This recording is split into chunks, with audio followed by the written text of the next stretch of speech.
দুই দলকে একত্রিত করে একবার ইজতেমা হচ্ছে, এটি খুবই ভালো লাগতেছে। তাবলিগে যখন দাওয়াত দিয়ে যাইতো যে তোমরা তো দুই দলে বিভক্ত, তোমাদের কথা কী শুনবো, তোমাদের মধ্যেই মারামারি। আমি দীর্ঘ 25 বছর যাবৎ এই ইজতেমার মাঠে কাজ করি।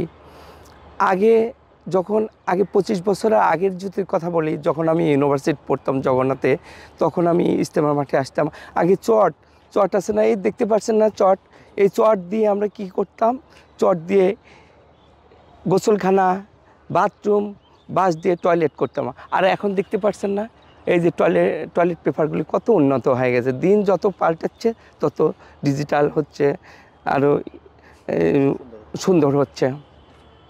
মানে আমি অত্যন্ত আনন্দিত এই কারণেই, মানে মুসলমানের মধ্যে ভেদাভেদ থাকবে না। কারণ সাধারণ মানুষ এই কথা বলতো যে মুসলমান তাবলিগে যখন দাওয়াত দিয়ে যাইতো যে তোমরা তো দুই দলে বিভক্ত, তোমাদের কথা কী শুনবো, তোমাদের মধ্যেই মারামারি। যে আলহামদুলিল্লাহ আমার খুবই ভালো লাগতেছে যে দুই দলকে একত্রিত করে একবার ইজতেমা হচ্ছে, এটি খুবই ভালো লাগতেছে।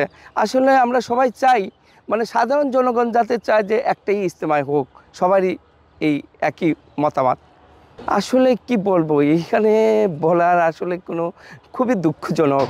মানে আসলে আমরা সাধারণ মানুষ কি বলবো, আপনারা বিভিন্ন নিউজে দেখেছেন এবং নিউজ কভারেজ করেছেন। আসলে এটা আমাদের মুসলমানদের জন্য খুবই দুঃখজনক। মুসলমান ভাই আমরা সবাই এই ধরনের আসলে কেউ আশা করি নেই এই ধরনের ঘটনা ঘটবে। আশা করি পরবর্তীতে ইনশাল্লাহ এই ধরনের কোনো হবে না। এবারের ইজতেমা তো 31 তারিখ থেকে শুরু হচ্ছে, 31শে জানুয়ারি। আপনারা কি প্রস্তুতি নিচ্ছেন আর আপনিও কেন আসছেন?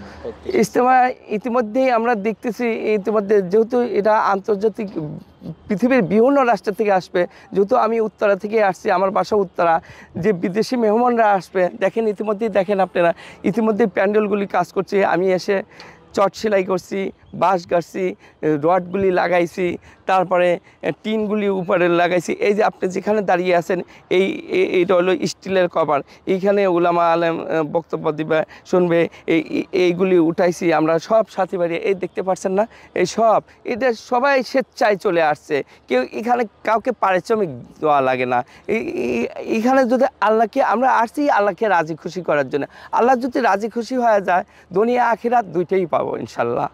অবশ্যই আমার কাছে খুবই ভালো লাগে, আপনি শুনে অত্যন্ত আনন্দিত হবে। এই যে এত বছর যাবৎ এখানে কোনো শ্রমিক দিতে হয় না, এখানে কোনো বেতন দিতে হয় না, যার স্বেচ্ছায় চলে আসছে। এই যে নিজের স্বেচ্ছায় কাজ যা অনুদান পাচ্ছে দিচ্ছে। কেউ যদি আমরা কেউ সাহায্য করি, কেউ জানেন না যে ও অমুক দান করছে। সব কিছু আমাদের নিজেরা, আমরাই মানে বিভিন্ন লোকজন এই দেখতেছেন, এখানে লাইট আছে, ফ্যান আছে, সব কিছু কিন্তু আমাদের বাংলাদেশের লোকজনই দিচ্ছে, কিন্তু কেউ জানতেছে না।